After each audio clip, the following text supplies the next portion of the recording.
Sejam todos muito bem-vindos para a aula de número 82, com o título aqui, ó, Eixo Intestino-Cérebro. Talvez você que esteja comigo aqui fale assim, mas espera aí, não é o canal Farmacologia na Prática? Por que esse assunto relacionado a eixo intestino-cérebro? Isso tem mais cara de nutrição, tem mais cara de nutrologia, endocrinologia? Não. Você que precisa entender melhor ainda a farmacologia, é um assunto fundamental para você chegar numa outra fase, numa outra plataforma de interpretação de casos clínicos, de ajudar melhor seus pacientes. Então, nossa conversa hoje aqui, ela vai abordar aspectos microbiológicos, imunológicos, bioquímicos, fisiológicos, anatômicos, farmacologia, tá bom?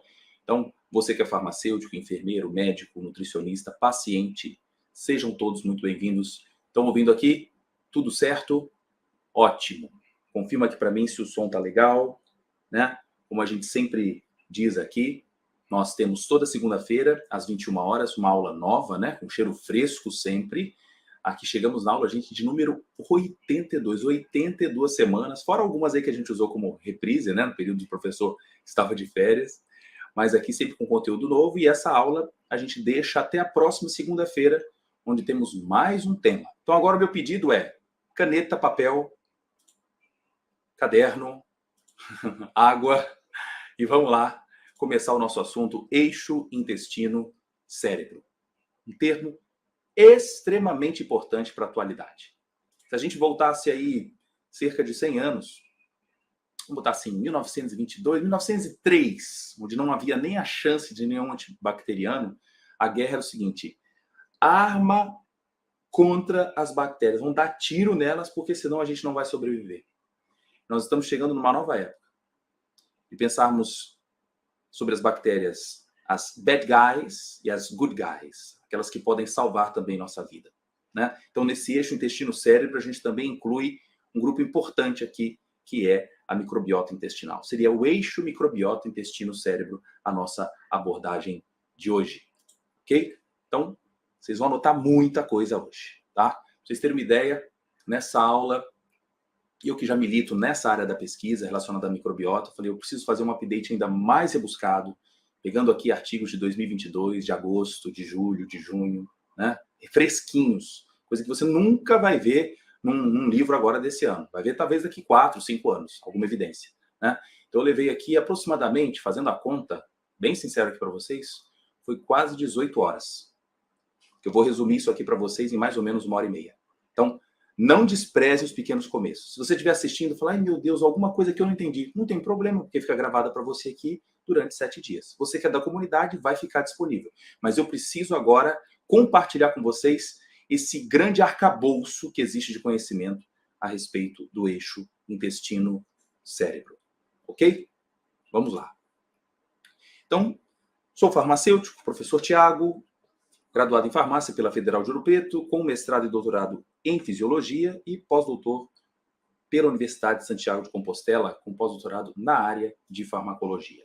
Nosso interesse sempre é incentivar o uso crítico, ético e racional dos medicamentos, nada mais, né?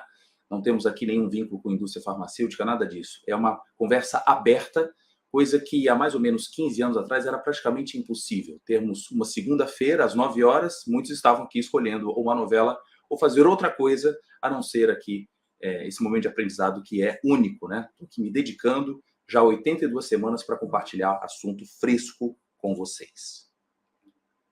Então, hoje, o meu pedido é que vocês estejam pensando fora da caixa. Então, imagina que essa cena, ó, vai se localizando na aula. A gente está dentro de uma caixa, existe um ponto de interrogação, mas existe uma luz lá fora. Alguma coisa que a gente precisa pensar de uma forma mais crítica, de uma forma ousada, e saber que muitas doenças hoje, talvez estejamos tratando apenas a ponta do iceberg. Né? Ah, glicemia tal, metformina. Ah, perda de libido, tome tadalafila. Mas espera aí, vamos dar um passo atrás e perceber que muitas bases de doenças começam por outros tipos de gatilhos, tá bom? Então, inclusive, a aula de hoje é um grande convite para você chamar colegas da nutrição, tá? Colegas da enfermagem, da medicina, tá? Um assunto não é voltado aqui apenas para farmacêuticos. Claro que a gente percebe ao longo das 82 semanas que o principal tem sido farmacêutico, talvez pela minha formação, mas é o convite, inclusive para os seus pacientes, tá? Aquele que tem sofrido aí de algumas doenças crônico-degenerativas e quer entender um pouquinho melhor como é que o intestino conversa com o cérebro, é a aula de hoje. Vamos lá. Então, olha que imagem interessante de endoscopia. E para inspirar vocês, eu lembro de uma frase de Hipócrates, que disse o seguinte: toda doença começa no intestino. Olha que interessante. Você sabia que Hipócrates disse isso? Meados aí de 400 anos antes de Cristo. Uma frase que, claro, a gente não pode generalizar para qualquer condição, né? Eu cortei o pé, né? Não vou dizer, então, que uma infecção que aconteceu no pé aconteceu por causa do intestino, mas faz nós refletirmos algumas verdades que vamos abordar na aula de hoje, 2022. Olha só, hein? Algumas coisas que eu quero que você pense do nosso dia a dia. Fala para mim, pessoas que têm, assim, mania de ficar se autodiagnosticando, buscando novas formas de tratamento. Geralmente nós apelidamos essas pessoas de quê? Escreva aqui para mim. Escreva aqui para mim. Ah, fulano toda hora quer tomar remédio? Toda hora quer buscar um medicamento? E já me perguntaram isso em aula. Falaram, professor, eu não entendo. Por que as pessoas que gostam demais de remédio são chamadas de hipocondríacos? Não seria hipercondríaco? Até achou assim. O hipo aí não é de pouco. O hipo é abaixo. Abaixo do quê? Da região condral, da região cartilaginosa. Então, só lembrar vocês que o conceito de hipocondríaco, olha que interessante isso. Olha, é a patologia mental de quem se preocupa excessivamente com o próprio estado de saúde, sem razão aparente para isso. Ou seja, ele não tem motivo nenhum, mas fica procurando chifre em cabeça de cavalo, né? O termo hipocôndrio é por conta de uma questão anatômica. Se você observar nas regiões praticamente aqui abaixo do mamilo, nós temos as regiões do hipocôndrio esquerdo e do hipocôndrio direito. São regiões aqui que coincidem com a parte mais acima, né, do fígado e também do baço. Então são regiões onde as pessoas geralmente sentem certas dores na região visceral, na região onde se encontra também o trato gastrointestinal. Existiria então alguma relação das emoções com a manifestação da dor? Quem é que interpreta também esses tipos de dor? Será então que existe uma conversa entre cérebro e vísceras? Olha só que interessante. Pense comigo essa ideia então, entre outras observações. Vemos aqui pessoas nervosas e aparecendo quase ali uma borboleta no meio da barriga. Alguns falam, nossa, que frio na barriga. Outros falam, nossa, o coração veio na boca, mas o meu estômago é como se eu tivesse tomado um soco. Alguns que enxergam pessoas vomitando e dá vontade também de vomitar. Ou até mesmo pessoas que, por estarem muito nervosas, acabam falando, hoje eu tô bravo. Ou no Nordeste fala assim, hoje eu tô enfesado. Seria assim, com as fezes retidas. Então veja, manifestações de raiva, manifestações de preocupação, mexem diretamente com o nosso hábito de até evacuar. Isso existe, então, uma observação ao longo do tempo dessa conversa entre cérebro e intestino, mas a primeira vez em que foi estabelecida esse match do termo eixo intestino-cérebro foi no ano em que eu nasci, em 1980, quando se cunhou pela primeira vez esse dado. Então, vamos pensando aqui juntos como é que se estabeleceu essa ideia fisiológica. Nós temos mais um ator nessa conversa, que são os micro-organismos. Eu me lembro aqui de Pasteur, quando disse, olha, senhores, são os micróbios que terão a última palavra. Olha só, o papel do infinitamente pequeno na natureza é infinitamente grande. Então, por muito tempo, inclusive durante a sua graduação, a minha graduação, onde a gente entendia que no intestino existia uma flora e que praticamente era uma flora invasora, porque o que ela está fazendo ali? A gente está dando moradia, então existe uma relação comensal. Uma relação comensal, ou seja, a gente protege essas bactérias nesse meio, dá comida, e o que elas fazem para nós? Pelo menos na minha época, de formação, na graduação e pós-graduação, não era dada muita atenção aos benefícios que a microbiota intestinal poderia trazer ao intestino e, por sua vez, ao cérebro. Será que hoje continua sendo assim? Vamos ver. Então, nessa ideia, entre cérebro e intestino, existe sim uma conexão. Uma conexão que é estabelecida não por vias apenas neurais, mas existem vias endócrinas, imunológicas e, claro, a via neural. Então, esse eixo de comunicação eu vou apresentar com vocês com mais cuidado, com mais detalhes, para vocês verem em que ponto nós podemos intervir, com estratégias simples de mudança de estilo de vida, ok? Para vocês terem uma ideia em relação ao conhecimento desse gut-brain axis, o eixo intestino-cérebro, se eu registrar aqui com vocês, são os últimos 10 anos, onde houve uma rampa de publicação. Justificando por que muitos, assim como eu, que formaram na década de 90, entre os anos 2005 e 2010, praticamente não viam essa abordagem nas aulas clássicas da graduação, né? Então aqui o Ricardo falou que existe um eixo metabólico, sim, pela via da circulação. Então, sabendo que essa substância tem um alvo a ser perseguido, a gente pode colocar também no meio do assunto da endócrina, né? Muito bem, então esse é o cenário quente, é por isso que essa aula tem tanta importância hoje, porque ela abre portas para observações de doenças crônico-degenerativas por uma nova ótica, que não se encontra classicamente nos livros, tá? Então vamos lá. Senta, que lá vem a história. Tá preparado? Estão anotando aí? Vamos embora, vamos juntos. Vamos juntos. Então, essa primeira abordagem, né, entre esses três grandes atores, eu tenho que registrar a participação de alguns pesquisadores muito importantes. Claro que na época da França, o famoso Claude Bernard já começou ali a fazer importantes investigações. A descoberta de neurotransmissores, também na década de 20, ajudou bastante. Mas eu preciso registrar aqui Walter Cannon, que foi um dos pais dos estudos de motilidade gastrointestinal. Então, foi a partir daqui que começou a se observar como que ocorre o controle do peristaltismo, abertura e fechamento de esfíncteres, o tônus muscular mediado pela participação de neurotransmissores. Então, veja, hoje nós nos assentamos no ombro de muitos gigantes, né?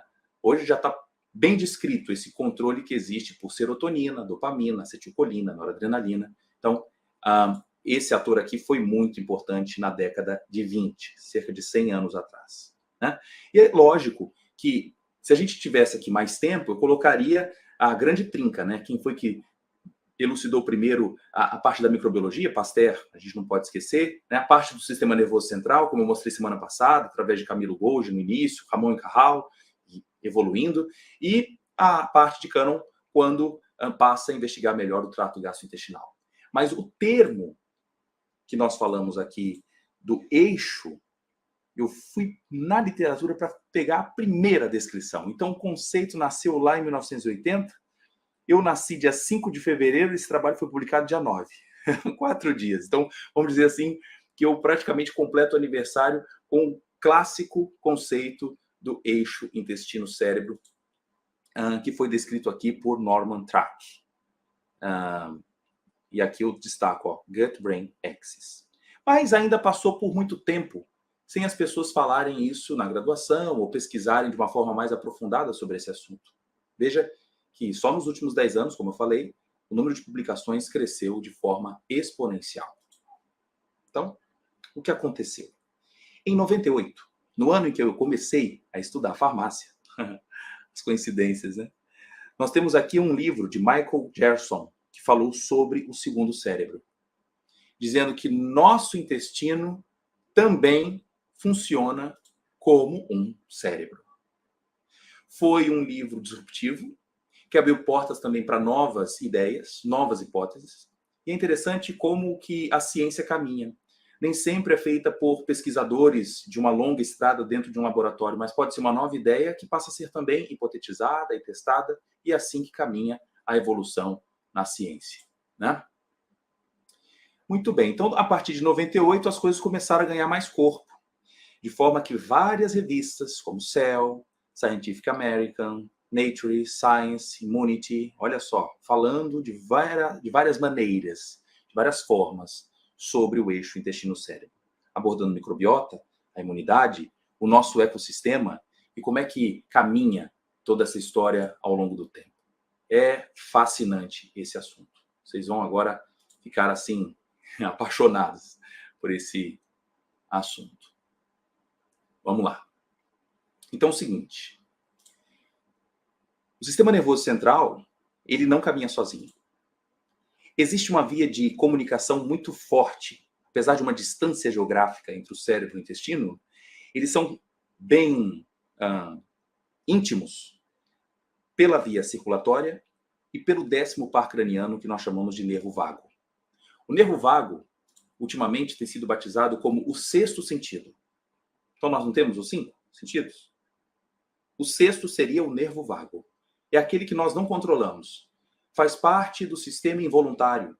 Pertence ao clássico sistema parasimpático. Mas nós não podemos esquecer a sua íntima comunicação com um novo sistema que foi classificado recentemente, chamado de sistema nervoso entérico, que está lá no trato gastrointestinal. Então, por vias endócrinas ou neurais, existe essa chance de comunicação, e não podemos esquecer que na luz intestinal, nós temos uma grande quantidade de micro-organismos. Estamos aí juntos? Hein? Todo mundo acompanhando? Claro, não deixa de dar o like, né, gente? Estou vendo que a sala aqui aumentou mais ainda o número de colegas, né, que estão aqui assistindo ao vivo. Dá um like aí, se inscreva no canal, não se esqueça, e também ative o sininho para você receber as notificações, tá? Anota algumas coisas aí importantes dessa conversa agora através de um vídeo que eu vou mostrar aqui para vocês. Vou compartilhar.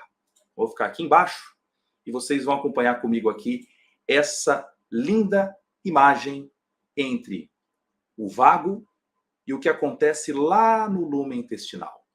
Então, o que estamos vendo aqui?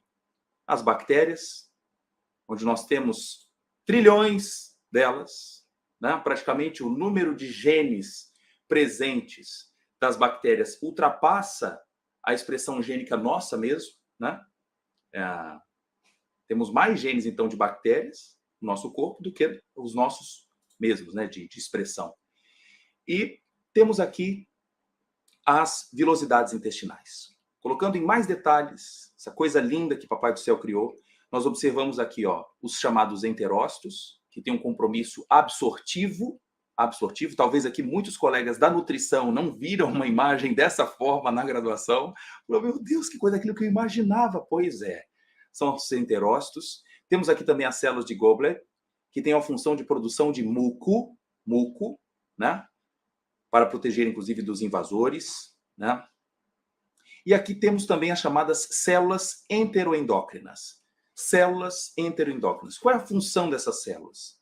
É permitir uma comunicação do que vem de fora com o que vai para dentro.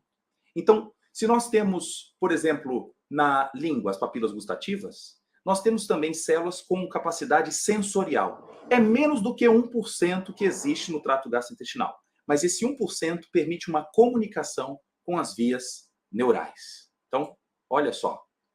Essa comunicação, então, aqui, nós vemos agora havendo uma ativação dessa célula. Digamos que chegue aqui agora um metabólito e importune, né, essa célula. Vocês vão ver isso agora no vídeo. Ela foi agora estimulada, ou por forma mecânica, ou térmica, ou química. Sabe aquele paciente que fala, nossa, eu estou tomando levofloxacina, esse antibiótico, mas está dando um enjoo. Olha, pode ter sido estímulo aqui nesse tipo de célula, que faz uma comunicação direta com o trato gastrointestinal. Ou então produção de toxinas, né, através de bactérias. Muito bem. Então, havendo essa possibilidade de comunicação, vocês vão ver agora que o arcabouço aqui atrás de um plexo neuronal passa a ser agora estimulado. E no meio desse plexo nós temos também as vias aferentes. Olha uma palavra nova, aferente. Aferência vagal. São ativações por despolarização que vão agora se comunicar lá no sistema nervoso central, onde o ponto final se chama núcleo do trato solitário. Então nós temos esse feixe. Quem faz essa abordagem, às vezes em congresso, eu já vi gente falando isso, então que os metabólitos passam pelo vago. Não, o vago não deixa passar nada. O vago é apenas modulado para ficar sendo mais despolarizado ou menos despolarizado, através, então, de um controle feito por essas células enteroendócrinas. Ok? Beleza. Então isso ajuda muito a gente entender como é que existe essa interface entre a via neural e a comunicação aqui com o próprio intestino. Muito bem. Então, colocando aqui alguns termos para vocês, algumas curiosidades muito interessantes. 100 trilhões de células existem. 100 trilhões no nosso trato gastrointestinal. Praticamente, se nós pesarmos toda a microbiota, dá em torno de 2 quilos. 2 quilos. E se nós colocássemos todas as bactérias uma do lado da outra, só a nossa microbiota daria para fazer 2,5 voltas na Terra. Trazendo alguns dados aqui para você ver a magnitude disso para cada ser humano. E cada um de nós tem uma impressão digital. Nenhum de nós tem a mesma microbiota idêntica. Nós vamos ter populações diferentes, né? Então, a superfície de contato que essas bactérias ocupam equivalem a 2 quadras de tênis, né? E a quantidade de genes, como eu falei, é maior do que a nossa própria expressão, né? Por isso que nós falamos hoje também de microbioma, relacionando aos genes envolvidos e não às bactérias em si. Se falarmos em relação às bactérias, vamos dar o nome para microbiota, tá bom? Núcleo do trato solitário. É isso aí, núcleo do trato solitário. Muito bem. Então, quando a gente vê essa imagem linda aqui, ó, de microscopia eletrônica de varredura, com as bactérias aderidas no intestino, saiba que nós temos uma série de espécies que estão distribuídas ao longo de todo o trato gastrointestinal. No estômago nós temos uma pequena quantidade. Veja que até a década de 80 achava-se um absurdo. Qualquer médico aprendia que no estômago, por ser muito ácido, não tinha bactéria. Até que veio, inclusive, a descoberta da Helicobacter pylori. E o prêmio Nobel foi dado em 2005 para 2 médicos que ingeriram Helicobacter pylori e desenvolveram úlcera por conta da ingestão da bactéria gram-negativa. Warren e Marshall. Depois veio duodeno, jejum e ilho, onde nós temos uma maior quantidade de bactérias, Streptococcus lactobacillus. E descendo agora outros gêneros aqui, que não cabe agora eu ficar falando cada um deles, mas saiba que na região do cólon é onde nós temos a maior quantidade de bactérias.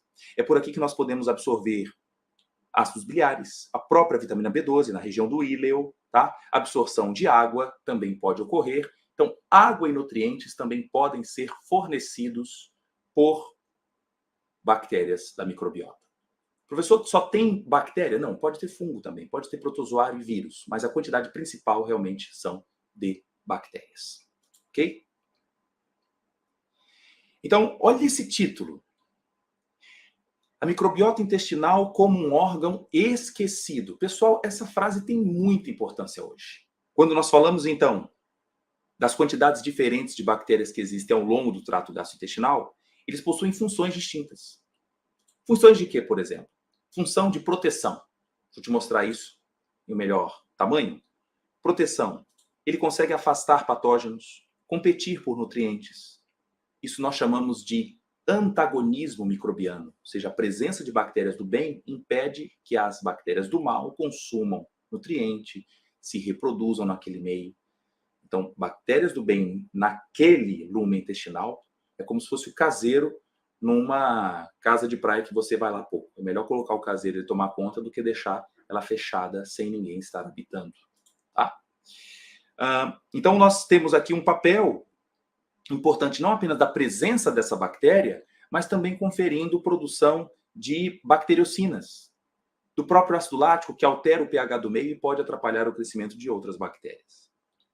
Elas também possuem uma função estrutural. Por quê? Porque a presença de bactéria no meio facilita a estimulação contínua do sistema imune. O sistema imune inato, adquirido, né? Todos os dois participando com linfócitos, neutrófilos, produção de anticorpos, mantém aquele muro sempre ativo. Então, a presença das bactérias faz com que haja aprimoramento de resposta, memória imunológica, né? De forma, então, que a produção de anticorpos, por exemplo, do tipo IgA, passa a ser mais constante por conta da presença de bactérias.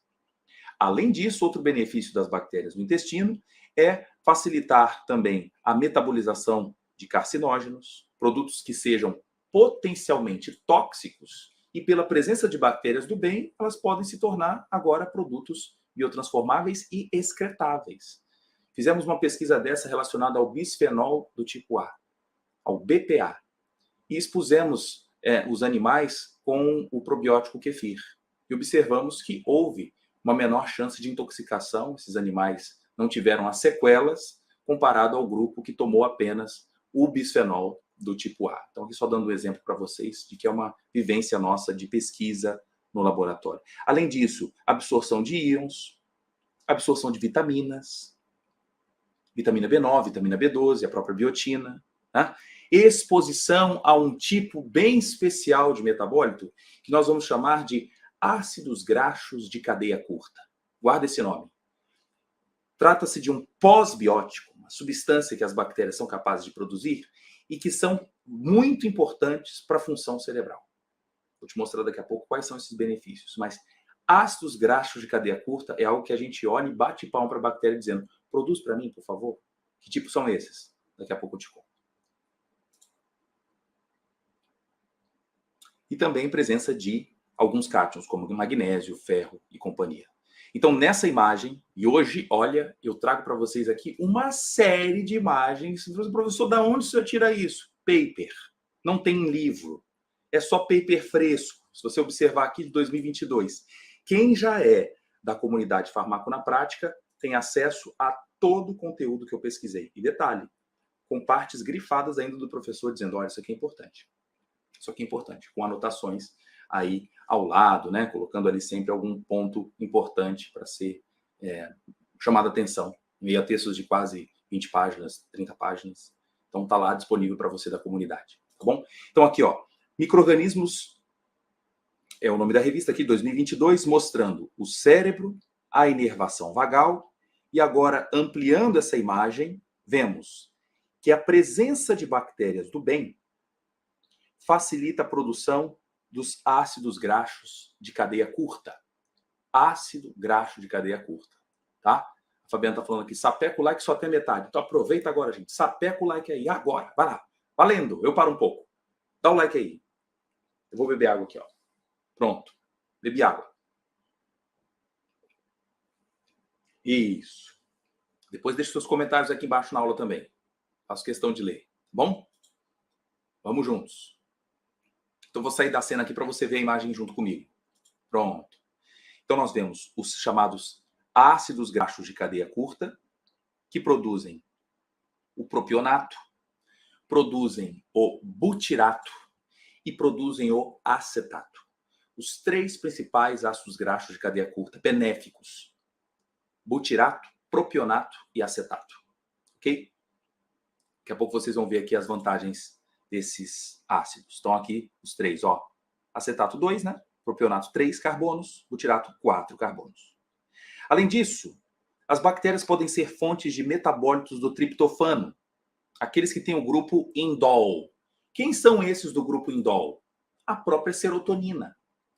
Serotonina no intestino? Deixa eu te contar. 90 a 95% da produção de serotonina não é no cérebro, é no intestino. A palavra serotonina, da onde vem? Sero, vem de serum, soro. Tonina, de tônus. Então, a primeira investigação dela, ao ser observada, é que ela tinha efeito de contração muscular lisa, depois que foi visto o seu papel no sistema nervoso central. Então, lembre que essa fonte de produção de serotonina no trato gastrointestinal possui a chance de liberar serotonina na circulação e ela funcionar como se fosse um hormônio. Nesse caso, nós não vamos chamar a serotonina de um simples neurotransmissor. Agora, com um detalhe, com muito amor aqui, dizendo para você, quem está na área clínica e fala que a produção de serotonina é fundamental no intestino para você não ter depressão, calma lá, não é por isso. Porque a serotonina não atravessa a barreira hematoencefálica. Então, é o próprio sistema nervoso central que tem que produzir essa substância. A produção no intestino é para efeito periférico e não efeito central. Fechou? Guarda isso. Então, voltando aqui. Produção, então, de produtos como a serotonina, como a melatonina também, e ácido quinurênico. Daqui a pouco eu vou mostrar para vocês qual é a função dele. E também alguns neurotransmissores, como o próprio GABA, como as catecolaminas, dopamina, noradrenalina e a própria serotonina, que é derivado também do triptofano.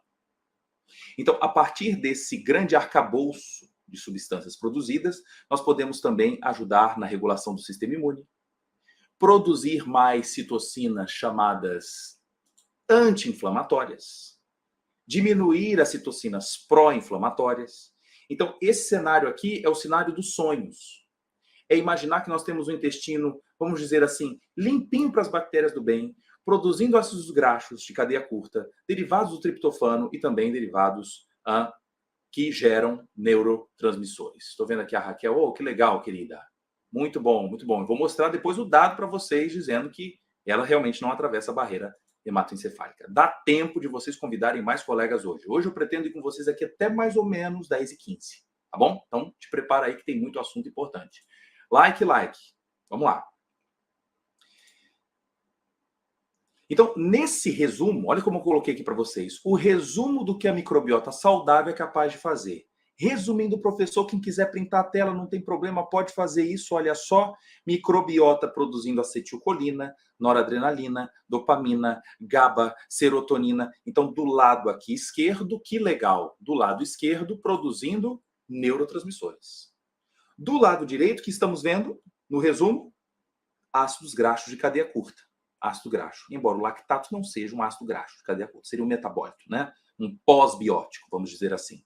E aqui, aumentando citocinas anti-inflamatórias e diminuindo aquelas que são pró-inflamatórias, ainda com produção de melatonina. Meu Deus, eu achava que melatonina era só do sistema nervoso central. Não. Melatonina também produzimos no trato gastrointestinal e com uma fofoca. Produz mais do que a glândula pineal. Até mesmo por conta da área, né? Muito maior no trato gastrointestinal.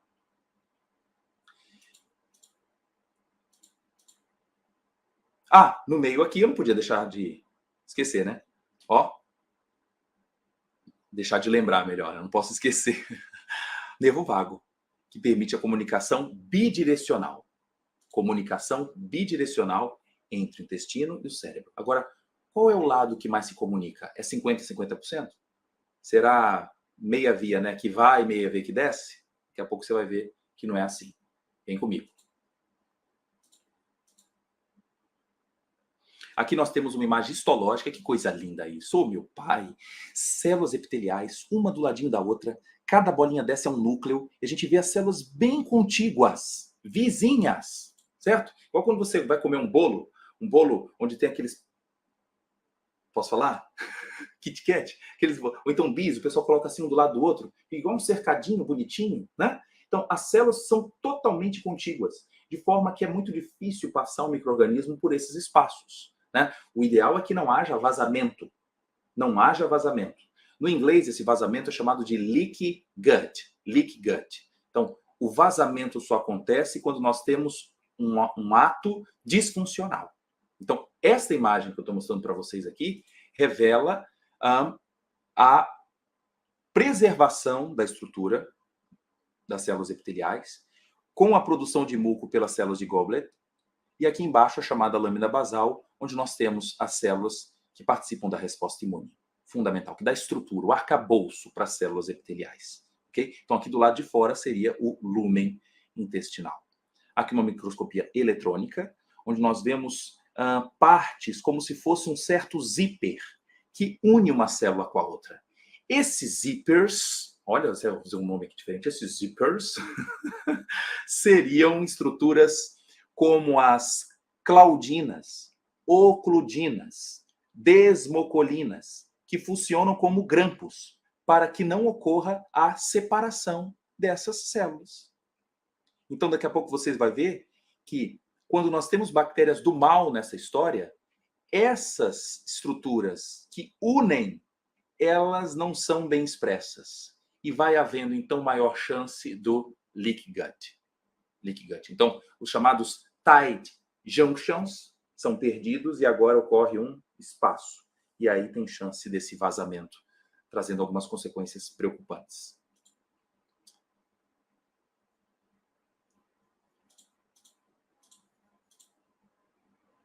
Então, nem sempre fica assim. Nessa publicação de 2021, uma imagem muito didática que eu quero compartilhar com vocês, mostrando que quando nós temos uma simbiose, olha aí, uma relação muito harmônica, temos a produção dos anticorpos do tipo IgA, atuando aqui contra bactérias e controlando esse crescimento. Existe uma adesão entre as células bonitinha, tá tudo bem. E aqui na lâmina própria, presença de plasmócitos, presença de células apresentadoras, linfócitos, os próprios neutrófilos, macrófagos aqui, macrófagos sendo representados, tá tudo bem. Agora, se eu começar a perder essa região de mucosa e o número de bactérias já começar a apresentar algumas que não fazem parte da microbiota normal, eu posso começar a ter possíveis sinais de vazamento. Tá vendo aqui no desenho que eu estou perdendo a integridade. Só que seria uma fase de transição. Às vezes, essa transição, ela está acontecendo quando? Essa transição está acontecendo, sabe aquela criança que adora batata frita, só come fast food, não come verduras, né? A fase da disbiose é uma fase de transição, que nem sempre ela é facilmente detectada num consultório, numa farmácia ou pela própria família. Podem já acontecer alguns sinais de constipação, número de vezes que ele vai ao banheiro começa a ficar mais difícil, ou então tem obstipação, né? Aumento de peso. Mas, quando chega na fase do leak gut, aí nós temos uma série de bactérias que são chamados patobiontes. Bactérias que vão comprometendo e permitindo um vazamento muito grande. E você vai ver na imagem que eu estou vendo bactéria aqui, ó. Oh! Ei! Ei! Não era para você passar ali, não. Por que você passou? Passou porque, ó, tá vazado. E agora, com a presença de bactérias que são importantes antígenos, a ativação da resposta imunológica gera uma importante produção de citocinas pró-inflamatórias. Essa região de inflamação não fica circunscrita ao trato gastrointestinal. Ela tem implicações lá para o sistema nervoso central, porque nós temos dedos duros. Um dos dedos duros, citocinas. Outro dedo duro, o próprio nervo vago. As aferências vagais fofocam lá para o centro, lá para o núcleo, chamado núcleo do trato solitário. E a gente vai vendo, então, as consequências disso. Vamos juntos? Então, nós temos aqui dois ambientes. Nessa publicação da Nature, Neuroscience, a gente vê de um lado aqui uma microbiota saudável, olha aqui, com integridade. E aqui num desenho esquemático ele coloca em vermelho, mas quer chamar a atenção de que a resposta inflamatória está aumentada, porque está havendo vazamento, né? Então, com essa alteração, nós já vemos que o indivíduo pode apresentar alterações de comportamento, de cognição, de emoção e atenção, dor. Sabe, uma série de pacientes que pode estar reclamando de muita dor, muita enxaqueca, uma dor que ela é desproporcional ao tipo de lesão envolvido, ele passa na farmácia para adquirir mais uma caixa de ibuprofeno, de paracetamol, ou então tomando até corticoides para isso, e pode ser que esse indivíduo inflamado manifeste mais sinais de dor por origem intestinal. Observa aqui, ó. Trouxe para vocês. Está aqui no texto, ó. Cognition, emotion, nociception, que estou me referindo aqui à maior vulnerabilidade à dor, o aumento de células inflamatórias, cunhado pela disbiose. Olha que legal, tem gente aqui falando, nossa, tô apavorado, o que é isso? Olha, quando a gente entende o todo, começa a observar a importância de nós preservarmos o nosso intestino saudável. Como é que a gente vai fazer isso? Vamos juntos. Então, nessa imagem, quem está chegando agora, a gente está mostrando aqui o eixo intestino-cérebro, e eu estou chamando a atenção inicial para a importância de uma microbiota saudável que conversa muito bem com o intestino, e isso também traz uma conexão direta com o cérebro. Nessa imagem, também uma publicação de 2022, a gente mostra dois ambientes. Qual dos dois você quer? Eu queria o do lado direito, que envolve aqui, ó, que imagem bonita, uma homeostase. Deixa eu ficar aqui do ladinho de vocês. Uma homeostase. Eu tenho aqui os ácidos graxos de cadeia curta. Eu tenho os sais biliares. Eu tenho metabólitos que têm perfil anti-inflamatório e as bactérias geralmente não passam, porque eu tenho boa adesão dessas células epiteliais. Por outro lado, quando nós temos bactérias do mal, as bad guys, eu posso ter maior chance de vazamento, leak gut, e com produção de metabólitos que nós não estamos acostumados. Nomes deles. Enquanto os ácidos graxos de cadeia curta são do bem, guarde o nome TMA ou TEMAL. TEMAL. Olha aqui. TEMAL e TMA são tóxicos, endotoxinas das próprias bactérias, ou então indoxil sulfato, que também é um metabólito que aumenta a resposta inflamatória. Já se sabe que quando nós expomos esses tipos de metabólitos puros em animais experimentais, eles desenvolvem mais rapidamente hipertensão, até mesmo aterosclerose, pela influência, por exemplo, aqui de endotoxinas ou do próprio TMAO, TEMAL. É óxido de trimetilamina, chamado aqui o nome. Ok? Então, fazendo agora essa conexão do intestino sob disbiose e o nervo vago, vamos ver como é que acontece essa comunicação. De novo aqui, só para fazer o lembrete de quem estava comigo na aula, lembra dessa conexão e a gente às vezes vê na imagem um fio que sobe ou um fio que desce. Então, na área da neuroanatomia, quando nós falamos de aferência, são projeções onde a despolarização é sentido intestino, sistema nervoso central. Quando nós falamos de eferência, é o contrário, uma resposta agora que vem de cima para baixo, tá? Então, onde nós temos mais fibras relacionadas ao estímulo? É mais por aferência ou mais por eferência? Então, colocando essa imagem aqui, quem é de São Paulo vai lembrar onde eu quero chegar na minha comparação. Olha que legal. Vou só mostrar isso aqui. Ó. Quem sabe o que é isso? Quem sabe o que é isso? Nossa, mas que pista linda, isso aqui é no Brasil? É. Vamos ver quem é daqui. Vai lembrar o que eu estou falando. É a... Vamos ver quem fala? Alguém conhece? Caminho para Santos, isso aí, imigrantes. Lembrou? Olha aí, imigrantes, né? Então, quando a gente fala da via vagal, passa-se uma ideia que nós temos uma via que vem, uma via que vai, e elas são 50% e 50%. Mas não é bem assim. Não é bem assim. Deixa eu mostrar agora pela realidade, então, o que é. Eu quero dizer que nós temos muito mais aferência, ou seja, do que vai do intestino para o cérebro, do que eferência, do cérebro para o intestino. A proporção é cerca de 80. 80 para 20%. 8 para 2. Mais ou menos. Alguns autores também falam 75 para 25, mas essa proporção. Muito mais aferência do que eferência. Ok? Então, deixa eu mostrar aqui agora essa imagem de uma forma mais integrada. Aqui, ó. Pronto. Então, nós temos nesta representação em roxo, tanto via aferente quanto eferente, tá bom? Que permite a comunicação com o núcleo do trato solitário, que está aqui na região do bulbo. Temos aqui o nosso epitélio e as bactérias do bem, do bem. Se é do bem, produz ácido graxo de cadeia curta, que cai na corrente sanguínea. Produz também produtos do metabolismo do triptofano, melatonina, serotonina, ácido quinurênico, sim. Mas nós temos também uma regulação que vem lá de cima. A regulação que vem de cima, ela tem origem hipotalâmica, que estimula a hipófise, que estimula a adrenal. Olha aí, a produção do cortisol, famosa. Embora a liberação do cortisol seja pela suprarrenal, ela obedece uma hierarquia, que vem lá do hipotálamo. Então dá uma olhada agora nesse eixo. hipotalâmico, hipofisário, adrenal, o que acontece? Quando nós produzimos cortisol em situações de estresse, nós temos a possibilidade de alterar a estrutura do trato gastrointestinal. E com isso, pode haver maior chance de vazamento.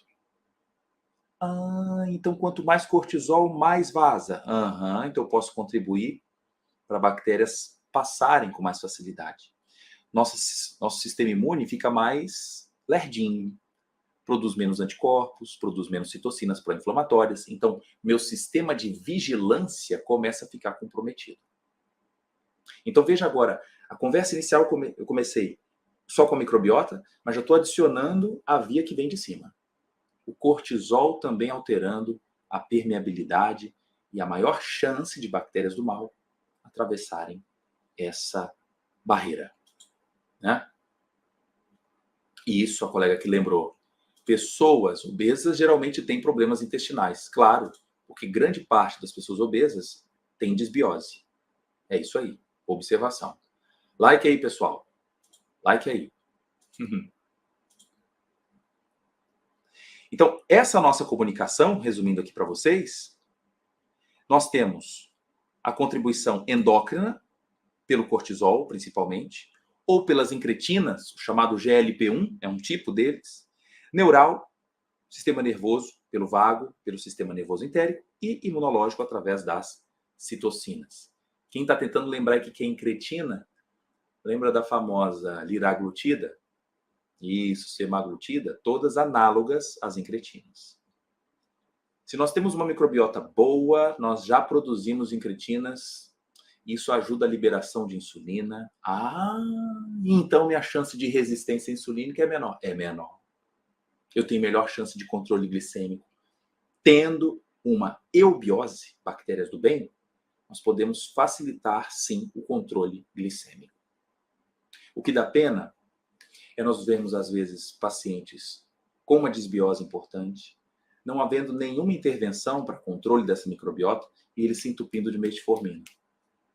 É como se a gente tivesse uma casa toda suja, suja mesmo, de pé de barro, e alguém escolhe ali pegar um cheirinho só para poder colocar em cima do chão para cheirar melhor. Eu não vou esconder a sujeira que existe, né? Então, a gente teria que passar por etapas até chegar no momento da escolha da metformina. Eu não sou contra os fármacos, mas existem momentos que a gente pode colocá-lo no seu ponto certo, desde que a microbiota intestinal esteja regulada. Pensem nisso. Então, essa conversa entre cérebro e bactérias é bastante interessante e esse fio agora para você não é um simples fio. Você sabe aqui que existe a via vagal, a contribuição endócrina e também imunológica. Muito bem, falei aqui também, né, das vias. Joia. Então, essa imagem agora abre como uma cortina maravilhosa para vocês. Professor, me ajuda. Claro, minha função aqui é essa hoje. Esse é um assunto que a gente não está vendo nos livros e nada. Eu estou te dando aqui informação fresca, tá? Do que a literatura atualmente, em 2022, aborda sobre isso. Então vamos juntos. Vamos juntos. Nós temos aqui, ó, sistema nervoso central e o controle mediado pelo sistema nervoso autonômico. Então quem seria essa barra aqui? Esse retângulo. Olha que legal. Fibra aferente. Fibra eferente.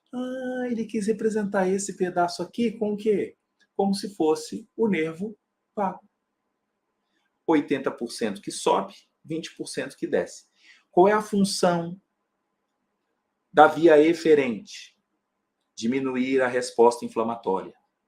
Diminuir a permeabilidade intestinal. Então guarde isso, pelo amor de Deus. Qual é a importância do nervo vago? Quanto maior a sua atividade, mais vigilante fica o nosso trato gastrointestinal. Se a gente começa a suavizar o trabalho do nervo vago, o nosso sexto sentido vai ficar comprometido, eu tenho maior chance do leak gut, do vazamento.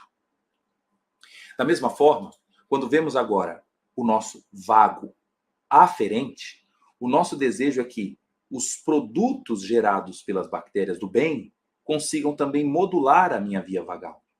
E com isso, eu passo a preservar também o meu trato, o meu sistema nervoso central. Sim. Proteger de quê? Lembra que nós temos uma grande barreira no sistema nervoso central, que é chamada barreira hematoencefálica. Ela é mais íntegra, sob controle vagal.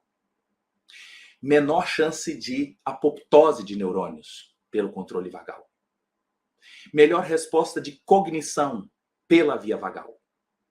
Então, às vezes, uma criança que tem aprendido mal, que está dispersa, que não dorme bem, que não é criativa, eu posso sim ter um prejuízo lá, de origem intestinal.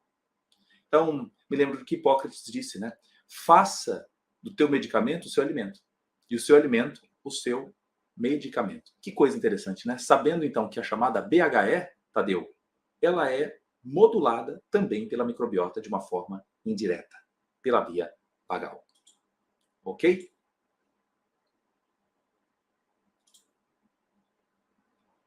Então, agregando todo o eixo, o que nós vamos ver? Olha uma figura agora que é um resuminho dessa etapa com vocês. Estamos vendo que o nosso nervo vago se comunica com o intestino. Nós queremos que essas células epiteliais estejam bem aderidas. Tem que ter ocludina, tem que ter desmossomo, as tight junctions, para não passar nenhuma bactéria do mal, né? Agora, o que vai deixar passar são os ácidos graxos de cadeia curta, através de uma dieta muito rica em fibras. Atenção, falou, professor, eu quero saber então como é que eu vou obter então essas bactérias, bactéria do bem. Será que sempre eu vou ter que tomar probiótico? Olha, se você tem uma dieta rica em fibras, que contém grande quantidade de inulina, de FOS, chamado de fruto oligosacarídeo, você está dando ração para as bactérias do bem crescerem. Isso é uma verdade. A dieta rica em verduras, ou seja, a partir do momento que eu classicamente descasco mais e desembrulho menos, você favorece sim o crescimento de bactérias do bem, como Bifidobacterium, Lactobacillus, que são uma das principais presentes no intestino saudável. Também sabemos que o triptofano, sob exposição a bactérias do bem, pode produzir mais serotonina. Pode produzir mais ácido quinurênico, que tem função neuromodulatória. Opa, passou aqui. Neuromodulatória, pode diminuir a excitabilidade neuronal. Agora, se for bactérias do mal, nós podemos produzir substâncias tóxicas. Essa a gente não quer. Então, na parte aqui da inflamação, representada em vermelho, seriam bactérias do mal, promovendo a produção do ácido quinolínico. Ok? Trabalho de 2022. Então, aqui um resumão quando alguém fala, vamos dar triptofano. Triptofano é saudável. Calma, olha aí a farmacologia. O triptofano entra como um precursor. Mas o triptofano pode virar o quê? Se ele virar serotonina, é algo interessante para a gente, porque eu posso, inclusive, produzir melatonina. Se produzir o indoxil-sulfato, a gente pode ter maior chance de dores, enxaquecas, que são frequentes, insônia. E a produção do ácido quinurênico tem efeito neuroprotetor. Isso, então, se for por exposição a bactérias do bem. Então, é um equívoco achar que simplesmente ofertando para os pacientes triptofano está tudo certo. Triptofano só passa a ser saudável se eu estiver de acordo com uma microbiota que seja interessante, ou seja, em eubiose e não disbiose. Uma fofoca aqui contando para você agora. Nós temos mais melatonina no intestino do que na glândula pineal, 400 vezes mais, e 100 vezes mais alta está ali do que no próprio sangue, né? Então, quando se resume a função da melatonina como uma substância que é só importante para o sono, não. Melatonina tem importâncias antioxidantes, anti-inflamatórias, antiapoptóticas, diminui a atividade da inervação simpática, preserva a função endotelial, tem função neuroprotetora, hepatoprotetora, imunomodulatória, termorregulatória, no humor e também no comportamento sexual. Eu não estou aqui estimulando o consumo exógeno da melatonina. Estou dizendo que nós mesmos podemos ser produtores dela a partir de uma microbiota saudável, né? Isso, então o triptofano tem várias vias. Valeu, Ellen. Isso aí, gente. Vai dando like aí, ok? Aí o Carlos falando, é possível hoje a gente saber quem tem bactéria do mal? Existem alguns sinais que apontam para isso, mas na atualidade existem no Brasil laboratórios que fazem a investigação da sua microbiota através de um pouquinho de amostra fecal, né? Temos trabalhado, inclusive, com algumas dessas empresas para as nossas pesquisas. não vou falar aqui o nome comercial propositalmente, mas existem hoje essas análises que te dão um panorama, através da observação do tipo de ribossomo 16S das bactérias, qual é o perfil das espécies principais presentes nas fezes dos pacientes. Beleza?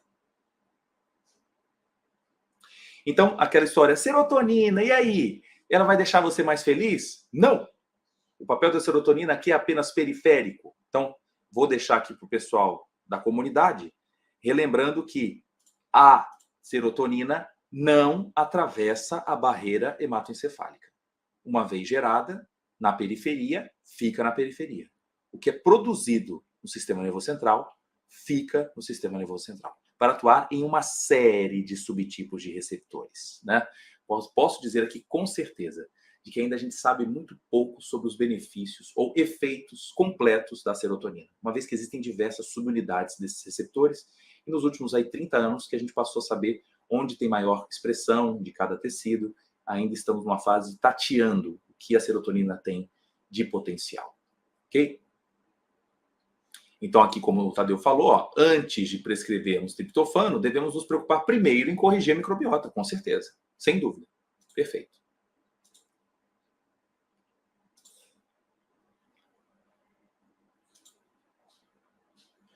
Esse trabalho que nós publicamos agora, em junho de 2022, nós fizemos um resumo, inclusive, de espécies que podem ser fontes de produção de diferentes neurotransmissores. Então, compartilhando aqui com vocês, olha que legal. Vou sair aqui da tela para vocês verem melhor. Bifidobacterium podem produzir acetilcolina, Lactobacillus e Bifidobacterium podem produzir GABA, o Campylobacter jejuni glutamato, outras bactérias serotonina, o próprio BDNF. Olha só, gente, a gente fala tanto dele, né? O professor, quando está fazendo exercícios, fala, olha aí, vamos produzir o BDNF, não é? A gente fala com tanta frequência, mas não é apenas no exercício. A microbiota intestinal também ajuda a produzir esse fator neurotrófico, que protege a nossa trama neuronal, tá? E produção de dopamina também feita por uma série de espécies, como Staphylococcus, Bacillus, Escherichia, Serratia. Então, a nossa diversidade de espécies, que é muito grande, garante a produção de neurotransmissores. Isso é sensacional a gente pensar, né? Então, os fármacos não criam efeitos, eles modulam respostas fisiológicas. As fontes de produção de aminoácidos, então, não vêm apenas dos nossos neurônios, propriamente ditos. Fonte de bactérias podem garantir grande parte dessa chance de comunicação entre as células.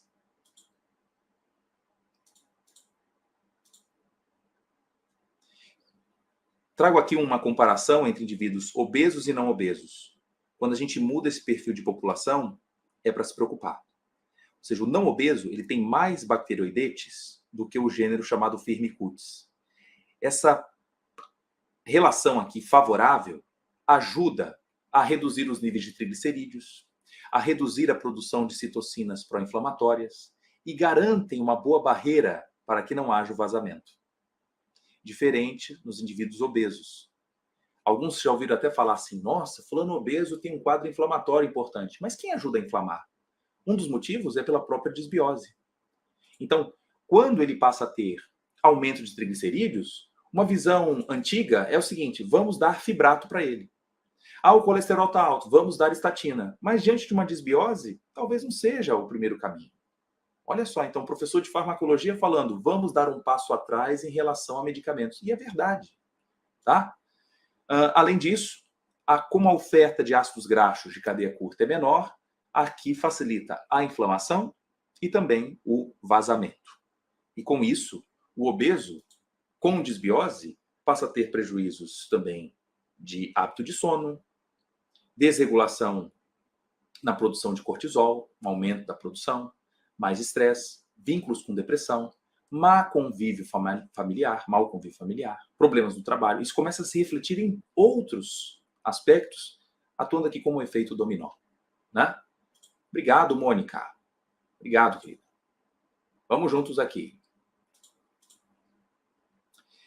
Então, nessa cena, algumas imagens aqui eu já trago como revisão para você. E falar, eu cheguei um pouquinho depois. Não, vem comigo que você vai se localizando muito bem. Colocamos aqui de novo o intestino.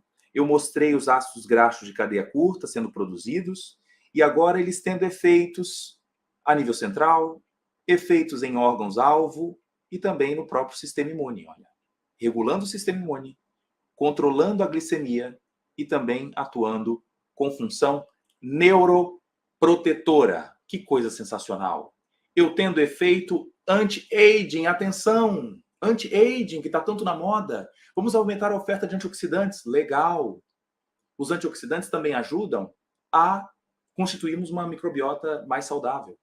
Nós conseguimos melhorar a memória com uma microbiota boa também.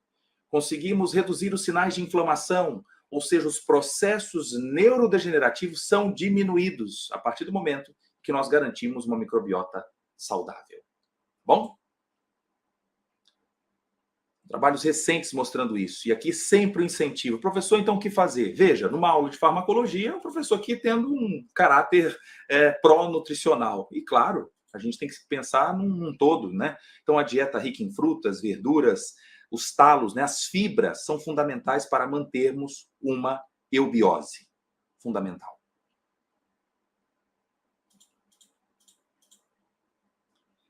Então, quem acha... Eu acho que o fator genético também influencia. Acho que mesmo se eu comer abacate todo dia, almeirão, rúcula, quiabo, não muda não, porque o meu problema é genético. Então, eu te trago aqui uma referência recente, publicada na Nature, dizendo que o ambiente domina muito mais do que a genética em relação à microbiota. Então, quem quiser, printa essa parte da tela. Eu vou ficar aqui até do lado, ó.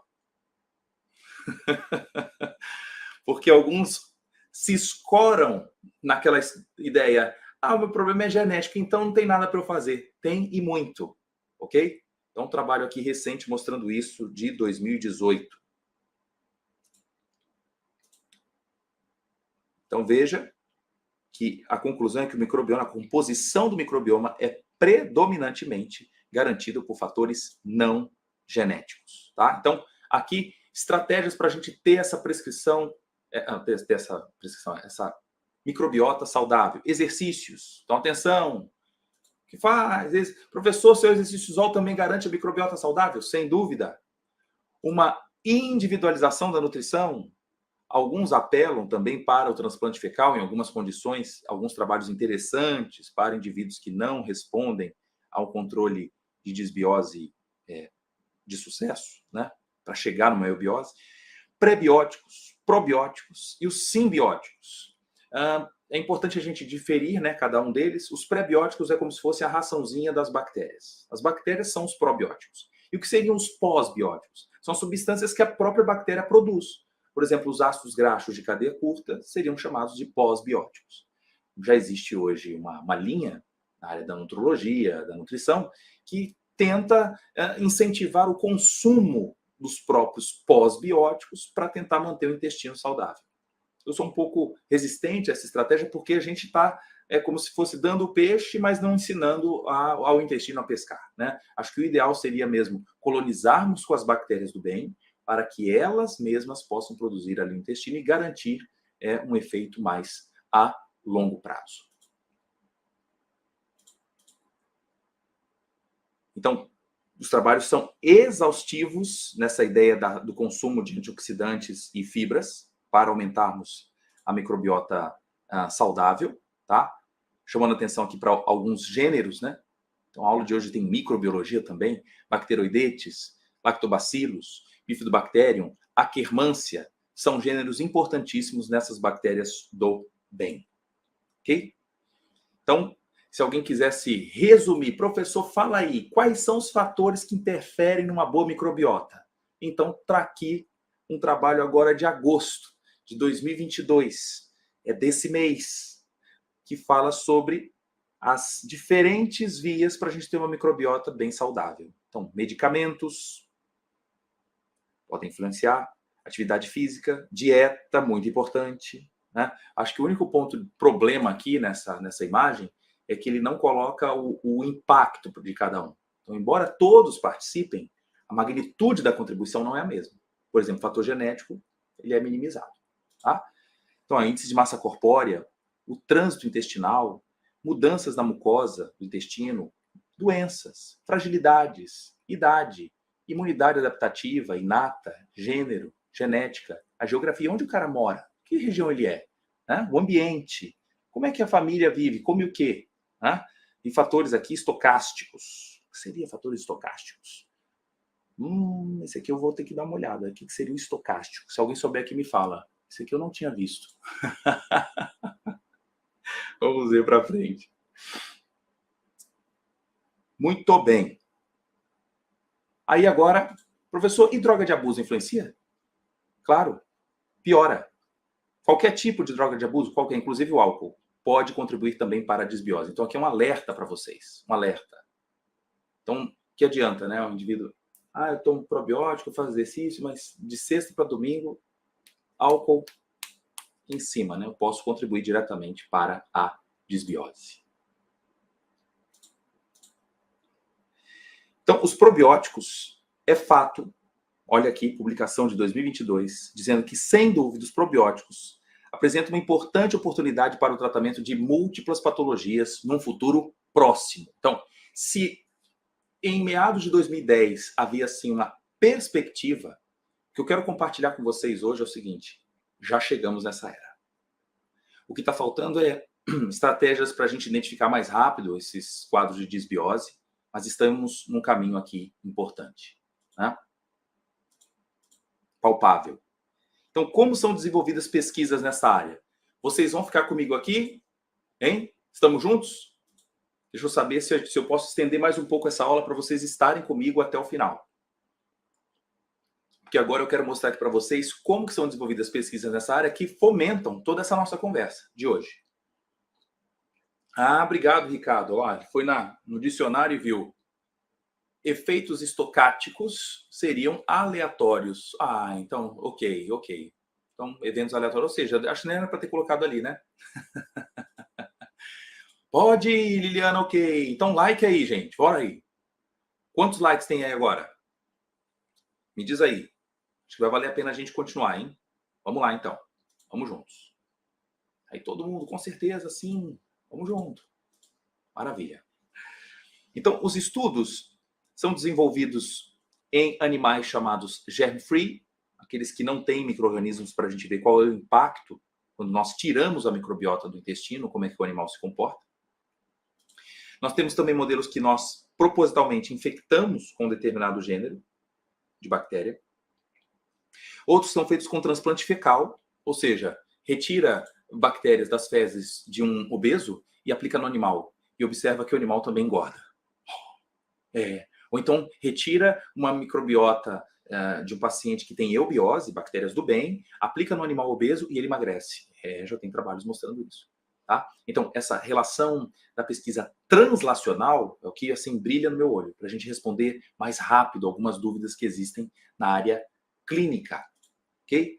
O estudo com probióticos, que é uma das nossas fontes principais de dados dos últimos anos, no laboratório aqui onde trabalhamos no Espírito Santo, e também com estudos envolvendo antibióticos, ou seja, observando o impacto sobre bactérias, como que os animais ou então pacientes respondem. Né? Vamos ver. Então, o que nós não queremos são os patobiontes que contribuem para a desbiose. Mas se isso acontece, que tal nós analisarmos em outros humanos ou então em animais? Então, é interessante observar isso. Os roedores, ratos e camundongos, apresentarem características muito próximas do que os humanos desenvolvem em relação à ansiedade, à depressão, à elevação da pressão arterial, manifestação de placas de ateroma, né? Então, isso tem garantido a aceleração dos dados nos últimos 10 anos em relação ao conhecimento das bactérias. Aqui eu estou vendo até a pergunta da colega. Professor, é verdade que a cerveja faz bem? Não é que a cerveja faz bem, é que a presença de Saccharomyces faz bem. Como lá tem Saccharomyces cerevisiae, né? É bom lembrar que a própria Saccharomyces boulardii tem também algumas respostas interessantes. Então, reposição de microbiota saudável não envolve apenas bactérias, mas tem trabalhos mostrando respostas interessantes com fungos. Ok? Então, aqui um trabalho interessante mostrando que a ingestão de lactobacilos, que é um tipo de linhagem do bactéria do bem, regulando emoções e comportamento de um animal. Olha que legal. Olha que top isso aqui. E aí mediram a produção de corticosterona nos animais, eles não têm cortisol, mas sim esse tipo de glicocorticoide, e sob estresse, o animal que não tomou o probiótico apresentou uma produção muito alta de corticosterona. No entanto, os animais que foram tratados com o lactobacillus, olha os níveis, despencou. Despencou aqui embaixo. Legal, né? Bom, despencou por quê? Vamos lá. Sob estresse, a produção de corticosterona não foi tão alta quanto o animal que tomou o caldo. Ou seja, mostrando para a gente que a produção dos glicocorticoides pode ser modulada pela influência da bactéria no meio, tá? Então, nessa barrinha branca aqui era só um controle, dizendo, olha, ele não interfere na produção apenas de um animal que não foi submetido ao estresse, mas quem foi submetido ao mesmo tipo de estresse, a produção de cortisol foi menor. Né? Isso traz algumas reflexões curiosas. Além da produção do hormônio, um teste feito botando os camundonguinhos para nadar. Então, que teste é esse? Olha que legal. Vou botar os bichinhos para nadar aqui, ó. Então, essa é uma forma indireta de avaliar a ansiedade neles. Alguns animais que fazem? Eles começam a ficar mais imóveis. É o chamado efeito do desamparo aprendido. O animal se entrega, ou seja, o tempo de imobilidade não é o nosso interesse. A gente quer mesmo que ele busque outras alternativas, que ele explore o meio, tá? Então, quanto mais tempo imóvel, pior. Pior. Olha o que aconteceu quando deu lactobacillus para eles. Aqui, ó, no último item. O teste de natação forçada. Os animais aqui tratados com... cadê aqui? Isso, tratados tiveram uma redução do tempo de mobilidade. Né? Mostrando, então, que esses animais, olha aqui para mim, os animais conseguem desenvolver uma menor resposta de ansiedade sob exposição aos probióticos. Legal, né? Então, isso pode ser feito com um teste chamado de open field, também, observando quanto tempo ele leva para deslocar no meio, ou então atividade motora, mas nesse trabalho foi mostrado que aumenta a quantidade de GABA nos animais e eles também desenvolvem um comportamento de menor ansiedade. Ok? Aqui outros trabalhos mostrando a participação de lactobacilos, aumentando a ocitocina, aumentando o GABA, BDNF, aumentando a produção de ácidos graxos de cadeia curta, e isso trazendo envolvimento direto, então, olha só, na melhora do comportamento social, menor ansiedade, menor estresse e melhora também da comunicação entre os animais. E eu fico pensando assim, tanta busca para tomar Venvance, para tomar Ritalina, né? A cognição está diminuída e talvez uma série de crianças, adolescentes, adultos, corrigindo a sua microbiota, poderia ter uma melhora expressiva da atividade cognitiva sem a necessidade das anfetaminas. É pensar nisso, né? Sim, o kefir, muito benéfico, extremamente benéfico, né? Sem dúvida. Muito bem. Nós temos aqui uma paixão pela área da medicina translacional. A pesquisa agora que eu quero mostrar para vocês é um dado inédito. Se a colega perguntou aqui se o kefir funciona, eu vou te trazer esse dado. A gente está caminhando para o fim. Vou fechar com uma pesquisa que nós fizemos recentemente e trouxe um impacto muito importante para a vida de uma família, mas que pode isso ser replicado talvez em muitas outras. Estou mostrando aqui um problema relacionado a crises convulsivas. Chegamos a fazer uma investigação em animais submetidos a uma manifestação de epilepsia, entrando em crise convulsiva, e pensamos, se nós corrigirmos a microbiota intestinal com o kefir, será que o número de convulsões cai? E para isso, então, nós desenvolvemos esse ensaio aqui experimental. Observem aqui comigo, esses dados aqui são nossos, sob aprovação do Comitê de Ética. Tá? Vocês estão vendo aqui esse animal sendo tratado com pentilenotetrazol, que é um fármaco que bloqueia a via GABAérgica, eles já passam então a apresentar crises convulsivas e muitos vão a óbito, infelizmente. Mas quando nós tratamos animais com diazepam, que é um tratamento controle, ou então com o próprio kefir, olha o que acontece. Com o kefir nós diminuímos consideravelmente as crises convulsivas. A partir dos dados obtidos nesses animais, tivemos a oportunidade de avaliar também o perfil anticonvulsivante do kefir em um paciente que sofria de uma síndrome chamada síndrome de Rasmussen. Envolve uma atrofia cerebral. Esse jovem apresentava crises convulsivas com uma certa frequência. A família mantinha ele em casa com capacete por conta do receio de cair e ter traumatismo craniano. As crises eram intensas, ele não tinha um bom convívio, inclusive, na escola. Então, uma das nossas alunas de doutorado, que é a autora desse projeto, nos perguntou se poderia ser feito o convite para a família, para que a criança, ou o jovem ali, é jovem, né, de 16 anos, pudesse fazer uso do probiótico durante algumas semanas. Então, sob consentimento da família, nós acrescentamos o tratamento com kefir, juntamente com os medicamentos que ele já fazia uso.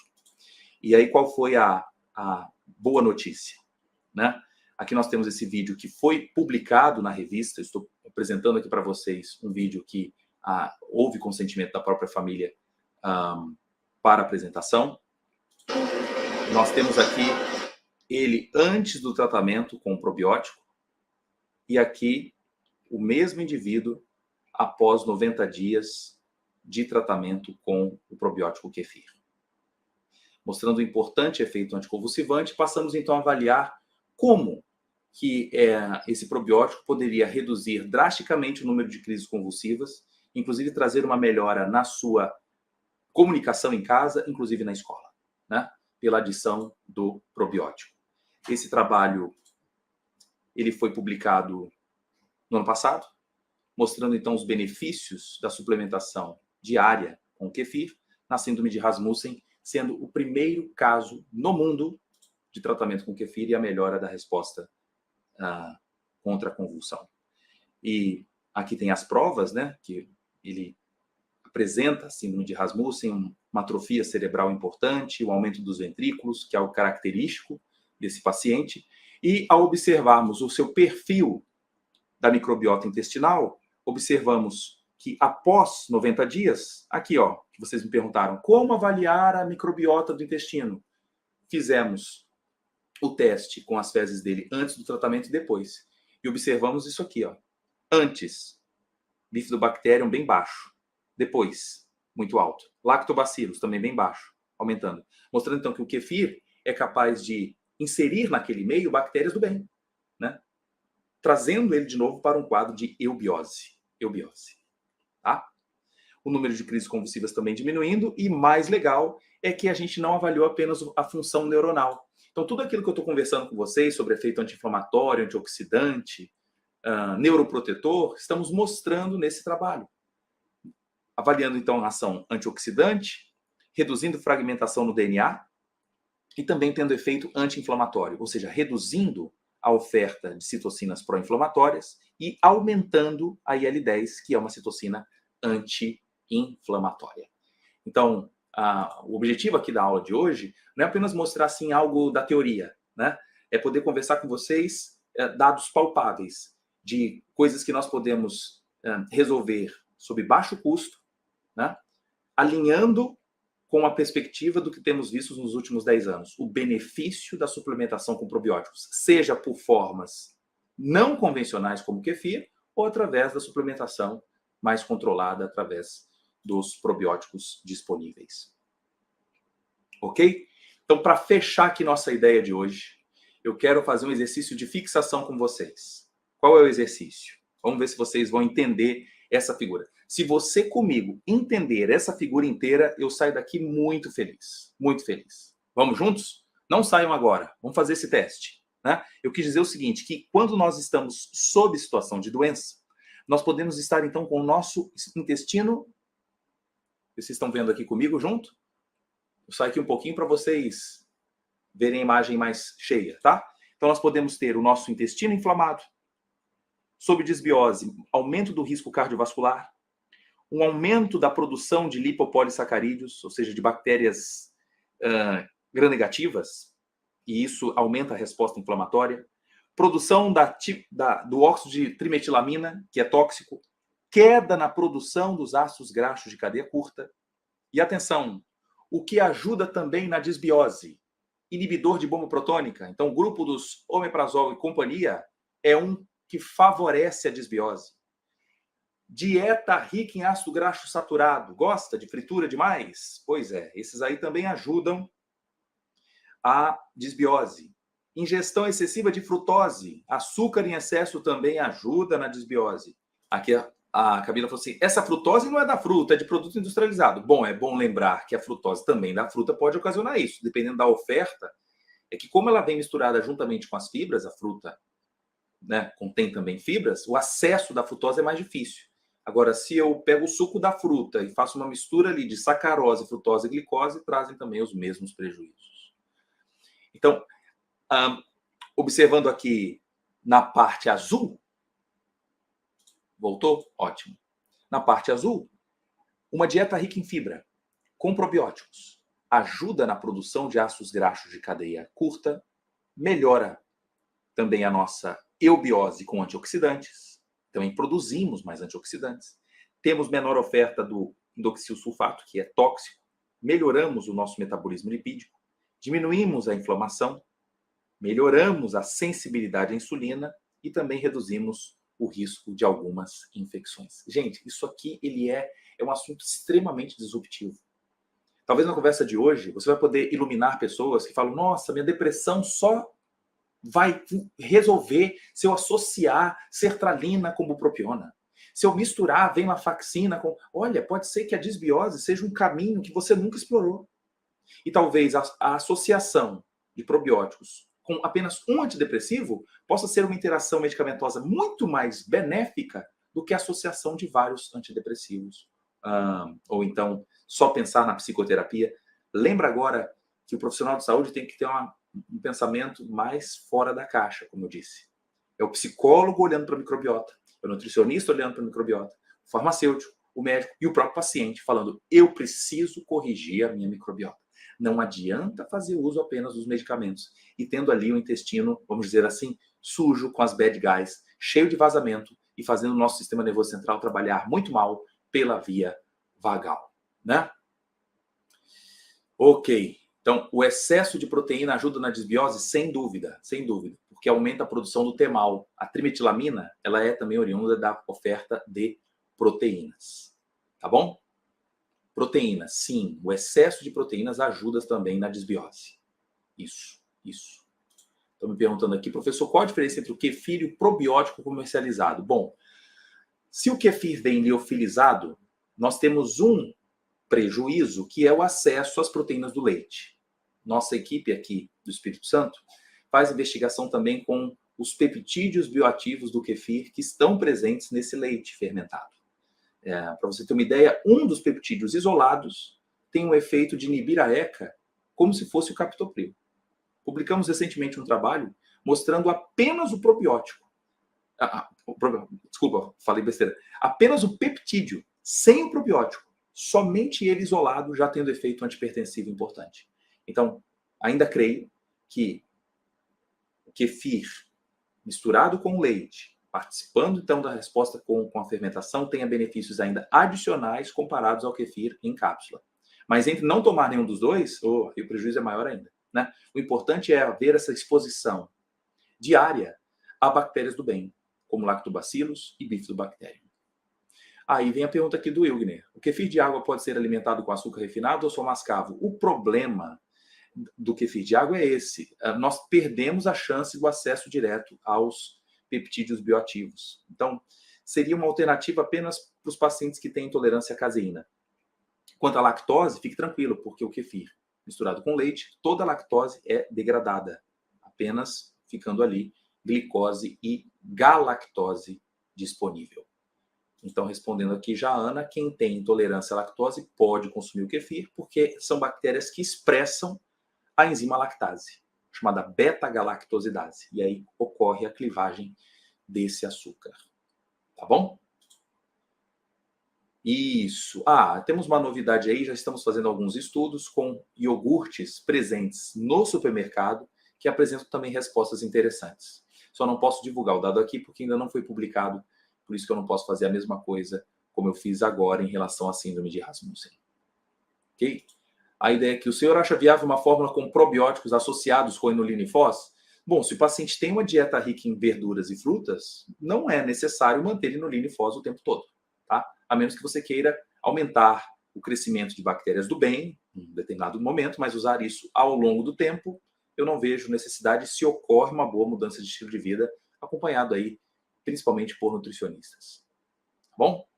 Esse peptídeo nós chamamos de CAF1. CAF1. Por que esse peptídeo foi tão assim especial? Nós enviamos uma amostra do nosso kefir para uma universidade da Bélgica, chamada Universidade de Liège. E uma das nossas alunas de pós-doutorado fez análise proteômica de todo o kefir. E buscando, então, possíveis alvos desses peptídeos observados por espectrometria de massa, vimos que alguns deles podiam se ligar à ECA. Claro que cada um deles não foi testado. A gente fez o uso da bioinformática para poder ver quem é que conseguia se ligar ao sítio. E por uma, então, projeção, observando alguns candidatos, escolhemos uma estrutura de pequeno tamanho, ou seja, 7 aminoácidos, que pudesse também se ligar à ECA. E deu certo. Então, isso foi tema aqui de uma tese de doutorado no Espírito Santo, que foi defendido no final do ano passado. E esse trabalho já está publicado. Quem quiser pode me procurar lá no Instagram. Na comunidade Farmaco na Prática vai estar disponível para vocês, abordando sobre o efeito antipertensivo do chamado CAF1. Ok? Uau! Quanto tempo, né? 1h30 aqui falando. Pois é, o Tadeu que está falando. Imagina a gente que está na farmácia tendo que dar informações sobre esse assunto todo dia. Aula libertadora. Espero que seja. Tenha ajudado bastante vocês aqui. Se vocês gostaram da aula, eu quero que vocês deixem o seu like aí e também conversa comigo lá no Instagram. Eu vou deixar aqui agora lá no feed. Você vai colocar um comentário aqui, aquilo que mais te chamou a atenção nessa aula hoje da viagem no eixo intestino-cérebro e uma estrelinha que representa aí a eubiose, as bactérias do bem de hoje. Ok? Bota lá no Instagram também, gente, Farmaco na Prática. Deixa o seu like aqui, tá? Deixa seus comentários embaixo para fazer questão, então, de ler cada um e compartilha essa aula. Acho que é a melhor chance dela conseguir ganhar maior notoriedade, as pessoas poderem assistir e entender como é que é essa comunicação entre o intestino e o cérebro. Obrigado. Valeu, gente. Gratidão. Eu que agradeço aqui o carinho de vocês, tá bom? Um abraço. Valeu.